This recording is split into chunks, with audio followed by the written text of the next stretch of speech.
Here we go. It's episode 33 of Beers in the Lot. Gear nuts rejoice. This episode is for you. Our guest tonight is Cooper Goalie. He not only has an amazing collection of vintage goalie gear, he wears his collection. He uses it in games. Oh, welcome back.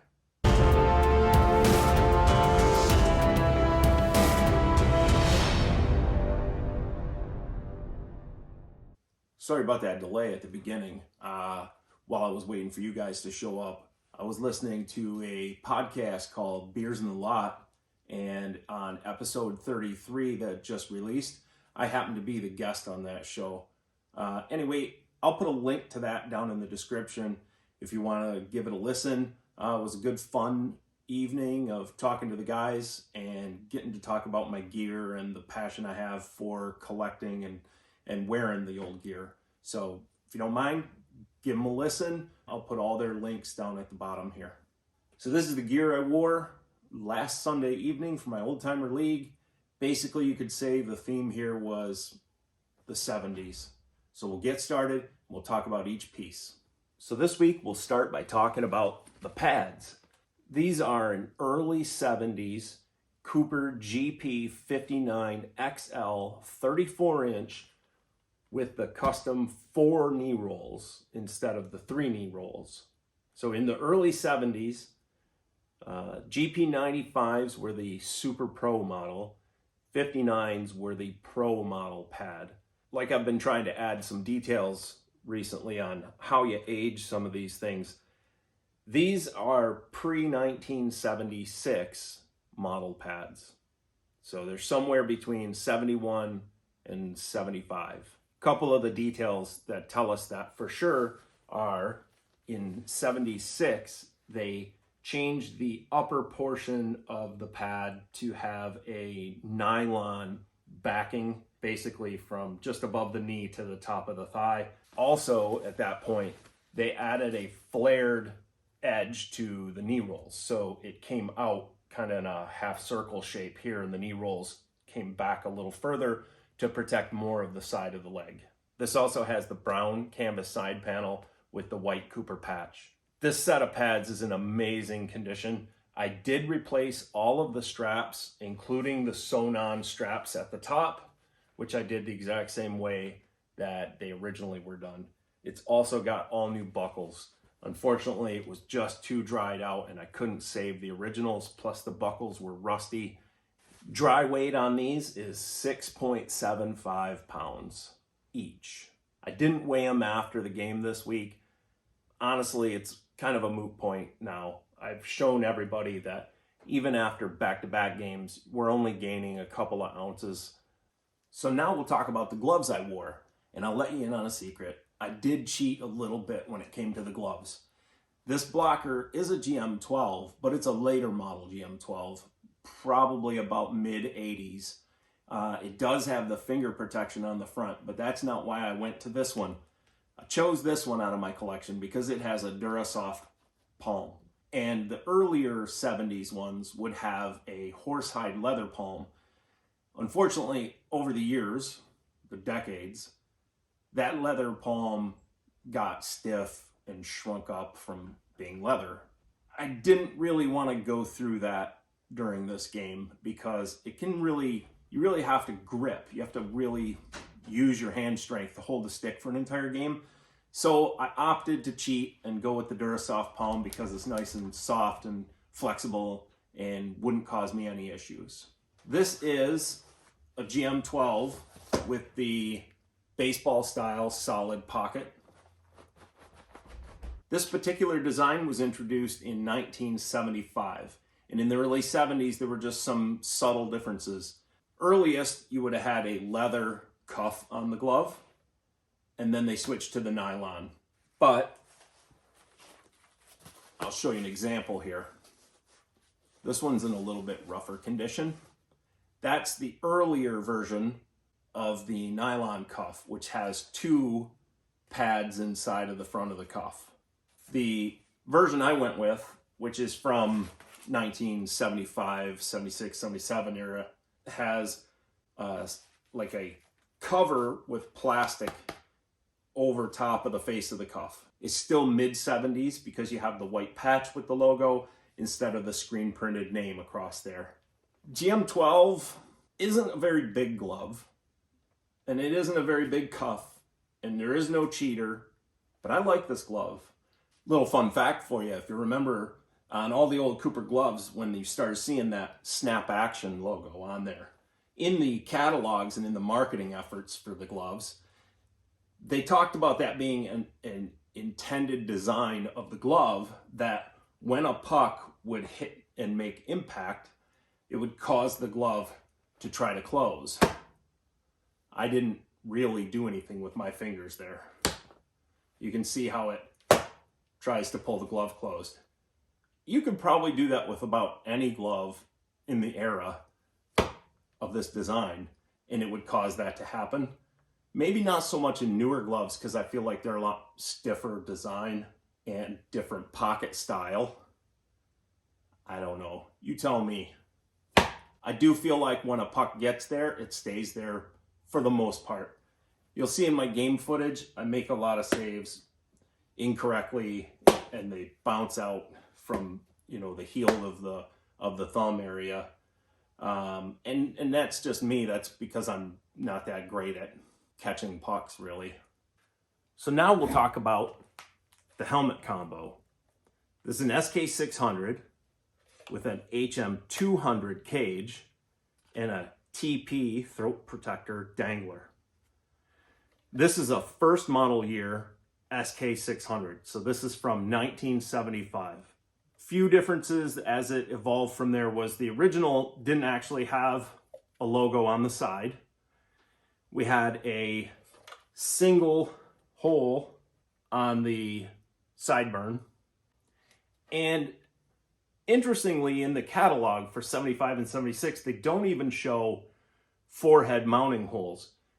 I'm fairly certain these are factory holes that are on this helmet. So maybe it was just the images they used. They hadn't decided on that yet. I'm not exactly sure. But they also didn't show the helmet in the first couple catalogs as being paired up with any cages either. They did show it with a shield, and that was mounted to the one screw hole here, which in 1976 became two screw holes. It's a fixed position adjustable SK600. And what I mean by that is in later models, there was a slot on the front half shell. There was a slot here. You would loosen the screws and you would squeeze or expand the helmet and tighten it down. On this one, there's 3 individual holes in each place on both sides, so that you would have to take it apart and reassemble it. I've refoamed this particular one, but that's the original style and shape of the padding that came in a 600. Most people think of it as like that, I guess like egg crate foam or bubble foam, but that was later on in the lineup. I think 79 was when they first started using that style, and that evolved a couple times as well. Originally, it was like a dual density type foam. It had a thicker foam and then a thin layer of softer foam. When you find one of these older models that has that, though, the foam is just disintegrating and disgusting. There was like a skin material on the surface of the thinner part, and that stuff is just gross. The HM200 cage was introduced in 1973 and designed as a goalie cage, and it had the little extra wing here to help deflect pucks away from the side of the head. It was carried through the 70s. I'm not sure if it was ever certified, but it was carried after certifications came out. I really love the sightline in the HM200, and a lot of times I'll go without any type of dangler when I wear a combo. However, it is a short cage, so it rests at the bottom of the chin, which leads me to wanting to wear a dangler. I choose the TP dangler, which was originally out in the mid-70s, but it was called an LTP1 as the model number and only available in white. I have one, it's trashed. It's held together with tape right now because it's disintegrating. I'm still looking for one of these that is usable and solid. the TP Dangler lasted a very long time. In fact, at one point, Cooper licensed the manufacture and marketing of this to the Irwin Toy Company. Irwin made a lot of different plastic sporting good items, accessory type things, and they would license the rights from original manufacturers to do that. So they were able to sell it with the Cooper logo and everything on it, but you would see on the back, it would have in the mold, on the back of it, it would say Irwin Toys. Anyway, chose this because the era matched and it looked right with the rest of the gear. So that leaves us with the upper body. And yes, I went 2-piece, shoulder and arms with a belly pad. And what I'm going to tell you about this might blow your mind. So this is the top of the line model shoulder pad, which is the SA95. And it included these plastic caps at the shoulder, outside elbow, inside elbow. The rest is just a quilted material. I'm not sure. It probably has poly, like pillow stuffing type stuff in there, it feels like. Belly pad, very simple with squares of foam in each panel. Simple strap system. And I've shown this before, but the giant metal clasp and D-ring. So the part about these that might be the most interesting is this particular set is actually from, I believe, 1990. Cooper carried this style of shoulder and arms, belly, upper body protection for a couple of decades. And while it was sold with the same model numbers and basic same design all throughout the 70s and into the 80s, the way we can age this is the way the patch changes along the catalog history. And this patch designed on this position only shows in the 1990 catalog. They even changed it the next year in 91. So that's one of those details again that helps figure out when your gear was from. So a lot of people find it interesting that this was still being offered, you know, for one thing in the late 80s, but to know that these were being offered in the 90s is somewhat mind-blowing to think about when there were so many other options out there at that point. They weren't listed as the top of the line, go-to, pro model, anything like that. They had been moved down into their own kind of category of old gear that was still being available to the guys that were still wearing the gear like that. So that brings us to the stick. I just recently used this stick after doing some minor repairs to it, and I really liked the stick. So I wanted to get it back out on the ice, and this was a great time to do it. This is a Canadian 960 model from the 70s. A couple things I think I forgot to talk about in the previous time I used it. There is a slight curve to this blade, as well as there's darn near a sharp corner. It's very lightly rounded, so there's a very sharp angle to this corner. I don't have a whole lot of details about this model, but I can share this image. Well, there you have it. That was the gear this week. Hopefully you enjoyed hearing a little bit about some of the different nuances. I had a lot more to say this week, detail-wise, to kind of give you an idea of the age of some of it. Game footage is coming up next. It's a little longer than normal. I think I maybe just left a little bit of more interlude type in-between pieces, and a little bit about warm-ups. So if you don't mind, feel free to hit that thumbs up button if you like the video. Leave comments if you want to talk about any of the gear or the game. If you have any questions or if there's details I left out, feel free to share that. If you know anybody that might like seeing the video and hearing me talk about the gear or watching me try to play goalie in it, feel free to share it with them. And as always, if you don't mind, hit that subscribe button and that bell notification if you haven't done that already. That way you'll get notices when I upload new videos. Thanks. Well, the rink's empty. Nobody's out there before us. So we know the ice will be nice and frozen. And we'll get this camera mounted up there a little early and hope that it gets the whole game.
after one.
Goal with about 20 seconds left.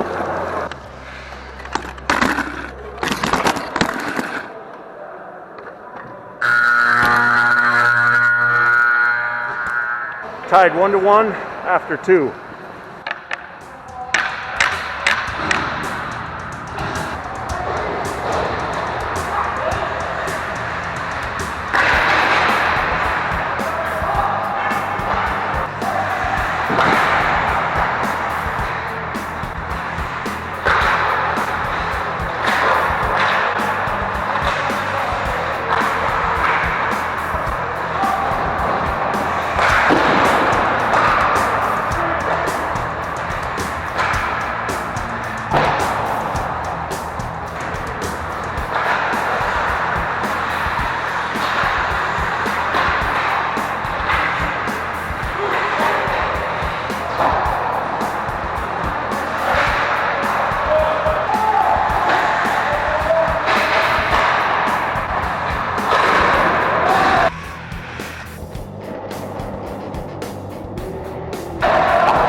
One win.